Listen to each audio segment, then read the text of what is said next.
Hello NBA fans, and welcome back to the NBA The Week That Was. Today we'll be throwing it back to last season's format for a change. Instead of having a player of the week, a team of the week, and a game of the week, I will choose the top 3 games of the week and talk about those. Let's not waste any time and get right into the 5th episode of the NBA The Week That Was. I hate talking about the Hawks lose, but James Harden made me do it. On Saturday, the Rockets absolutely obliterated the Hawks, 158 to 111. Yes, the Hawks lost by 47 points. And yes, James Harden, he scored 60 points in just 31 minutes. I mean, I knew that the Hawks had a high chance to lose, but giving up 158 points and giving up 60 points in 3 quarters to one man is just absurd.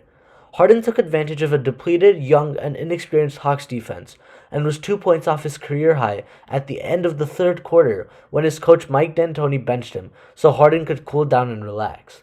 Harden was scoring in typical Harden fashion. Step back threes, floaters, 23 free throws. He was just doing James Harden things. Letting James Harden run the show has worked out for the Rockets this year. They have a 13-6 record and have won a lot of games in convincing fashion like the game on Saturday. Westbrook has understood that he has to take a back seat to Harden and that he's been crucial for the Rockets this season. The Hawks, on the other hand, are amid a 10-game losing streak, and the losses just keep getting worse. With John Collins out for another month due to doping suspension and Kevin Huerter's arm issues, Trae Young has been doing everything, and the Hawks are still coming up short with a depleted roster. Trae has been a beast. He had 37 points and 7 assists against the Rockets, but no one else is doing anything at all to help Trae out. For the Rockets, things are looking good, but for the Hawks, we really need to get some motivation in our remaining players, or else things are just going to keep getting worse. The Raptors and 76ers matchup on Monday was a big surprise for me. The Raptors came out on top 101 to 96, but the scoreline doesn't prove how convincing their win was. On offense, the dark horse MVP candidate in Pascal Siakam led the way with 25 points and 7 boards, and he was complemented by Fred VanVleet's 24 points and 8 assists. The Raptors have been a big shock to the whole league this year.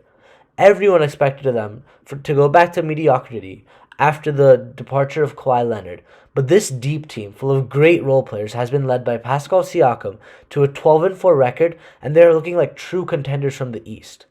In this game against the 76ers, they clamped Joel Embiid. I mean clamped. It was the worst night of Embiid's career by far. Embiid went 0 for 11 from the field and ended with 0 points, 5 fouls, and 4 turnovers.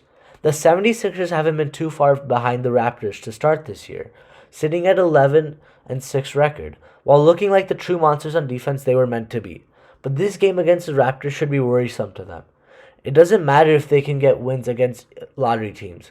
Games against teams like the Raptors are the games they will have in the playoffs. And if Embiid is going to play like absolute garbage like he did against the Raptors, the Sixers won't have that deep run in the playoff like everyone, including me, expected them to have. I chose this game because of nostalgic reasons. Carmelo Anthony went back in time to his Nuggets and Knicks days and led the Trailblazers over the Bulls 117 to 94. We saw vintage Melo in a night where he dropped 25 points on 50% shooting while also grabbing 8 boards. Melo was making his signature mid-range jumpers, dunking the ball with ferocity, and just making the offensive game look so easy. It honestly feels so good to have Melo back in the league. Before his debut this year, it had been a year since we saw a probable Hall of Famer in uniform. It honestly baffled me why 30 teams did not find a reason to sign this man for over a year. He is more than a capable offensive talent, and he can hold his own on the defensive end. He could have also provided veteran experience to many contending teams last year that were desperate for it. In my opinion, he wasn't signed because of media. The media portrayed him in a bad light since the Rockets and Thunder days when he wasn't the most consistent player and was being accused of off-the-court issues.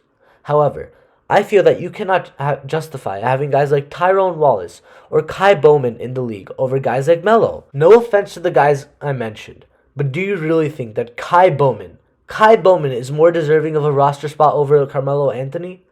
At least the Blazers finally understood the value of Melo and signed him, and now they are reaping the benefits.